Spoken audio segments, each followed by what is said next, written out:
How's it going, guys? Nervy Gamer here, and this is going to be the first game review that I'm going to feature on this channel. And I figured this time we're actually going to do a one on the Miraculous Ladybug game. Now, I've already talked about Miraculous Ladybug in another video about the movie and what I thought about it. This time we're going to talk about the video game. Now, I've already said before that I love the show. I think the show is pretty good. There are some points that it can be really repetitive, and it does kind of feel like it's repeating the same story over and over again with the same gimmicks. Basically, everything's kind of all the same with basically no animations improvement and everything else. But regardless of that, the show is pretty good, even if it has all those issues. When it comes to the game now the game, when it first came out, it sort of just came out of nowhere, because I remember when I see like listings, like even like pre-order listings like on EB Games on the website, that was like the first time I've actually discovered this game and like it coming out and everything. I remember looking at it for the first time, it was like, holy crap, they're actually going to make a Miraculous Ladybug game. This is pretty interesting.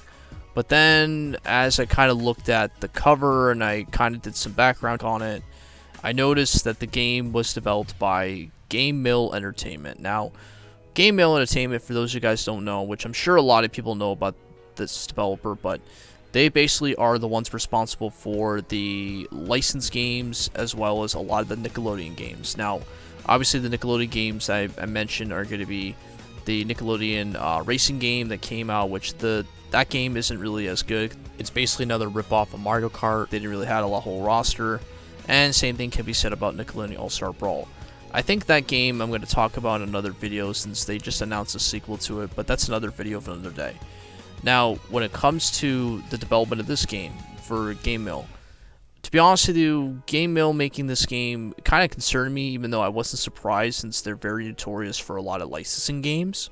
But after actually trying the game out and trying to actually like kind of observe it for myself, it's just like most of the other licensed games. Now, is it to say a bad game?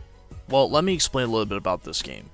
I think if you're a fan of the show and you just happen to really like everything Miraculous Ladybug, you're going to get really disappointed, because it is not really like your average video game where like it's going to be like top tier like every other game out there. Like, it's basically like your average licensed game that is made from a third-party developer. Like, it's definitely one of those games.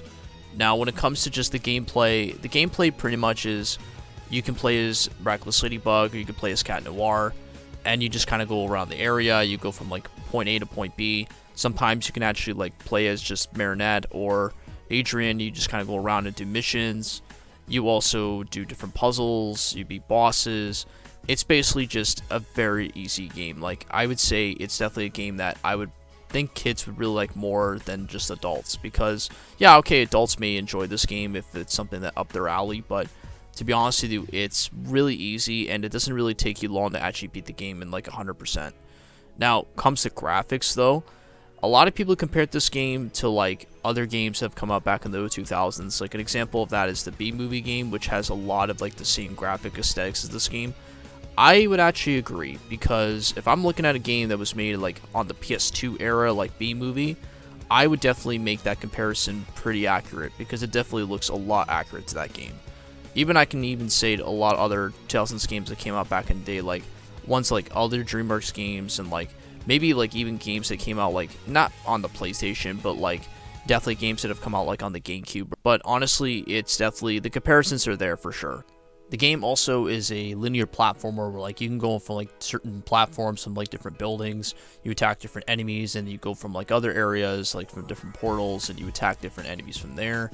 To be honest with you, the platforming doesn't really do much in this game, except you're just more grounded. But when I think of like platformers, like especially like nowadays, like when I think of like even like licensed games too, since we're on the subject of that as well, when I think of like those kind of games, I think of like the newer ones, like the new SpongeBob game comes to mind, like SpongeBob and the Cosmic Shake.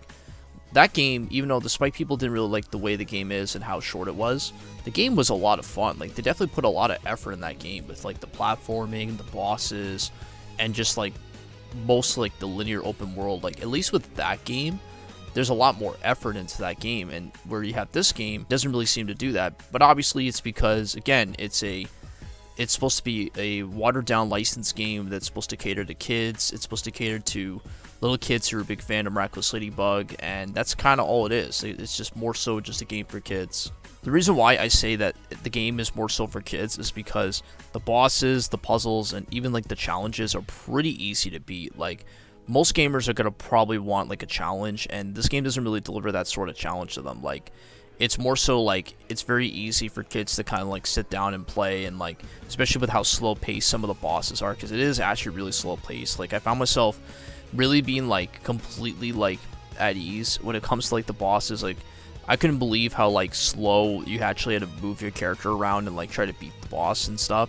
It's pretty slow paced. Plus, you can tell that this game got rushed. Like, just with the way that the game is and the graphics and just the gameplay, like, you could tell like this game went through like a huge crunch time. Like, they wanted to get this game out for the holiday season just so that way kids can get the game and parents can buy it for them for Christmas and just play it, because that's exactly what this is. Like, not to say the game, you know, having a game for Miraculous Ladybug is not a bad idea. Like, I actually think it's a really good idea. It's just the execution to how this game turned out in the end, it just didn't really seem to work out. And that's kind of why, like, I feel like these kind of games, like, especially for like licensed kind of games, like when you have like third-party developers like Game Mill that has like a record of like making like shit licensed games, sometimes it can really not turn out well for them, and that's one of these kind of games. I think the only good thing I could say about this game is maybe the voice acting. Like, yeah, they brought back a lot of the voice actors, and they definitely sound like they're from what they sound from the show,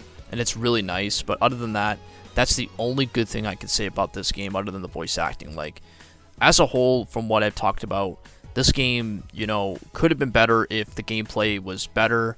Like, the graphics could have been a little better. Like, comparing this game to like other games that have come out from like the early 2000s compared to now, this game probably does not age well, especially like games from like today, like games that are on like the PS5 and the Switch and everything. Like, this game is just hysterically bad compared to the games that are released now. So to conclude this review, I probably would say if you're a big fan of Miraculous Ladybug, you probably want to play this game if you're very curious about it. But other than that, I definitely wouldn't recommend like a lot of people play this game except kids, because it is a very kid-centric game. Like, they would actually get the challenges, and it's very easy for them to play, unless if you're just a fan. If you're very curious, then go for it, but honestly, I would definitely not recommend this game. This game is just terrible from the graphics, the gameplay, and everything. It's just, it definitely could have been better than what it was.